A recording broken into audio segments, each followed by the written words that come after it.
esta reforma, digamos, cuando afecta pilares de los derechos que tienen los trabajadores, afecta a todos los derechos. Porque hay derechos que uno puede decir en este proyecto no aparecen directamente afectados, pero cuando te afecta a otros derechos, que son derechos madre, digamos, sí terminan afectados. Por ejemplo, este proyecto dice los empleadores no van a tener que pagar más horas extras, digamos, priva a los trabajadores del derecho a cobrar horas extras.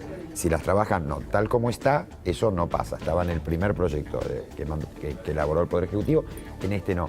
Pero cuando vos le disminuís a un trabajador, como si hace este proyecto, la protección contra su despido arbitrario, cuando reducís las indemnizaciones por despido, facilitás que los empleadores, y en algún caso hasta promueves que los empleadores despidan, pues les resulte fácil despedir, les resulte barato despedir, y al trabajador no tiene frente a ese despido una reparación adecuada, es muy factible que si la empresa donde trabaja ese trabajador no le paga las horas extras que trabaja, ese trabajador no las reclame, porque tiene miedo de perder el laburo.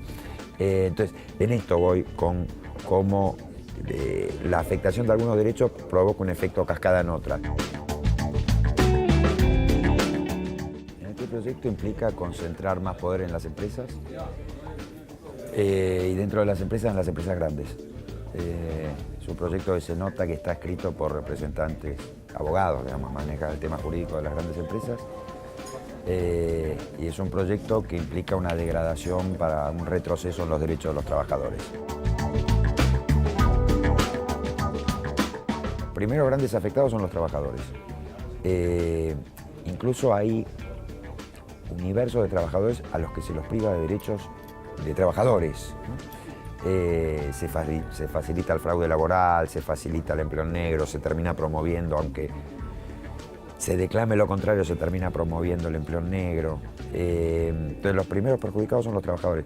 Pero también por estos proyectos, hablo del laboral, pero también del tributario, terminan siendo perjudicados los microempresarios, digamos, aquellos que tienen pequeños establecimientos, talleres de hasta 5 o 6 trabajadores, esos son claramente perjudicados también. Y las pequeñas y medianas empresas también están perjudicadas, y están perjudicados en dos situaciones. Primero, hay algunos que producen para el mercado interno o que son establecimientos comerciales que venden en el mercado interno. Esos van a estar perjudicados por cómo, digamos, todos estos proyectos restan poder adquisitivo a la población.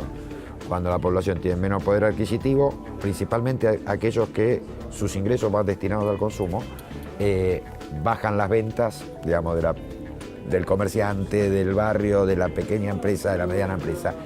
Pero aquellas pequeñas y medianas empresas que no produzcan para el mercado interno, sino que su actividad es ser contratista de grandes empresas, también se van a ver perjudicadas con estos proyectos, porque estos proyectos incrementan el poder dominante de la gran empresa frente a su contratista pequeño o mediana.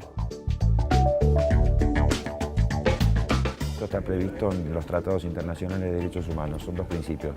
El principio de progresividad, que esto es que los países tienen que utilizar hasta el máximo de los recursos disponibles para ir mejorando los derechos económicos, sociales y culturales. Los derechos laborales son derechos sociales. Y además el principio de no regresividad, que quiere decir que en los derechos no puede haber retrocesos, no puede haber degradaciones. Y este proyecto es claramente violatorio de los dos principios. Por un lado porque no avanza, no mejoran los derechos, pero además porque constituye un retroceso en los derechos. Y constituye un retroceso no solo en los derechos, sino también en los mecanismos de defensa que la ley prevé para trabajar en los mecanismos de defensa de sus derechos. Digamos, retroceden las dos cosas. Deja a los trabajadores en un estado de indefensión. Podría afirmar, yo estoy convencido de esto, que a esta altura de nuestra civilización, las normas, las leyes tendrían que tender a una mayor racionalidad y democratización de las relaciones laborales. Y este proyecto tiene sentido contrario. En vez de ir hacia la mayor racionalidad y mayor democratización, lo que hace es incrementar el autoritarismo patronal, la arbitrariedad patronal, dejando al trabajador, digamos, sin herramienta de defensa frente a esos avances.